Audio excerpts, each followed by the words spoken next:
we're back again. Today we're going to do another product review. It's about Ammonia LOCK. Why do we need to have Ammonia LOCK? Information I'll be sharing to you guys is my experiences on how good this product or effective. Why do we need to have it? Why is it important? Where to get it? Prices, stuff like those. And hopefully this video will give you an idea if you do have a problem with ammonia in your pond. So thank you for joining me again. What is ammonia? Ammonia is a naturally occurring chemicals in our pond created by the breakdown of the waste, fish food, and water plants. If you're a koi hobbyist or planning on having a koi pond, it is important to know what is ammonia and how harmful it is to have ammonia in a pond. Ammonia above 0 ppm is harmful and can be deadly to our koi.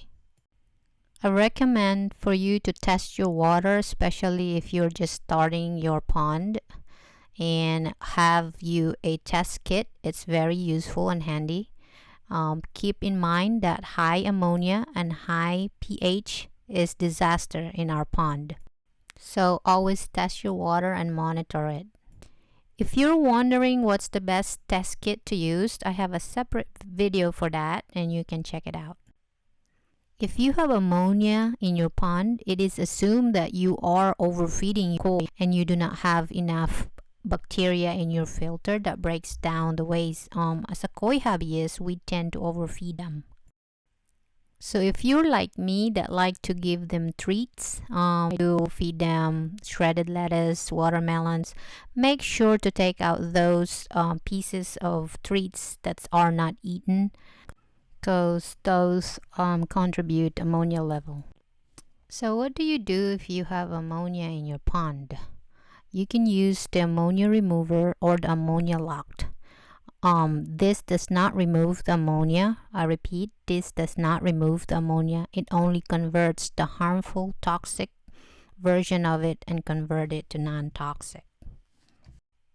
So after using this, when you try to test your water again, it will still show that you have ammonia, but it's in a non-toxic form. Then we need to do a water change, 20% water change. Make sure you treat your water if you do the water change with dechlorinator if you have city water, so it's safe. So during the duration of the problem while we treat our pond, feed your koi less.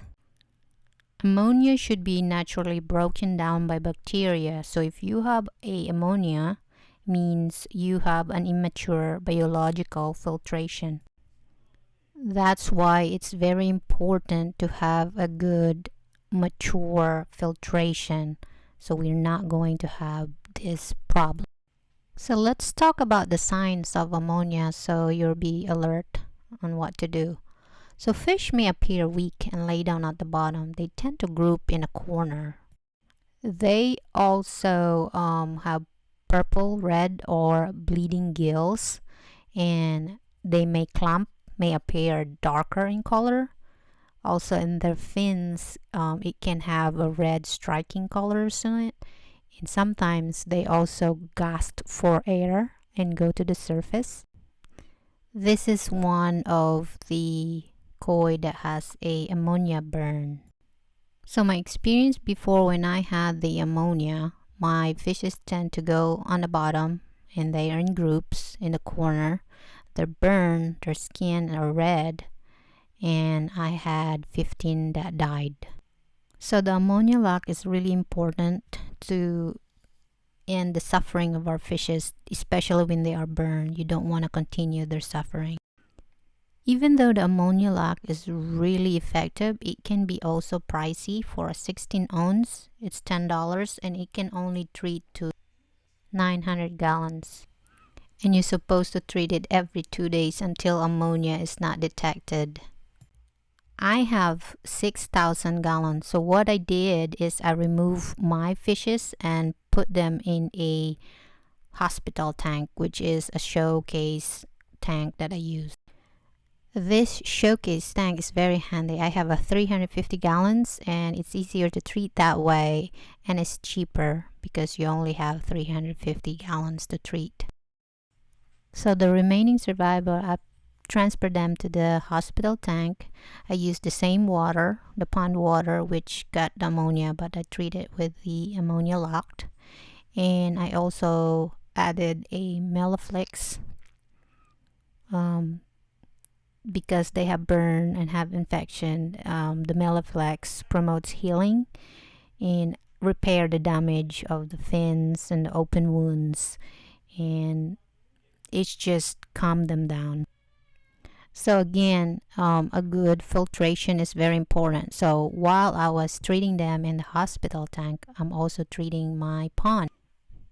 Again, I highly recommend the pond balm to boost your beneficial bacteria. If you like to check out my other video, it's about pond balm. I recommend to get you one of a hospital tank, preferably round. I noticed that koi tend to swim in circles, and if your container has edges, they can bump and damage their body, especially when they get spooked in a new environment that you just put them in. Also, if you have a shallow container, make sure you have a netting. They tend to jump during the treatment, and add plenty of aeration.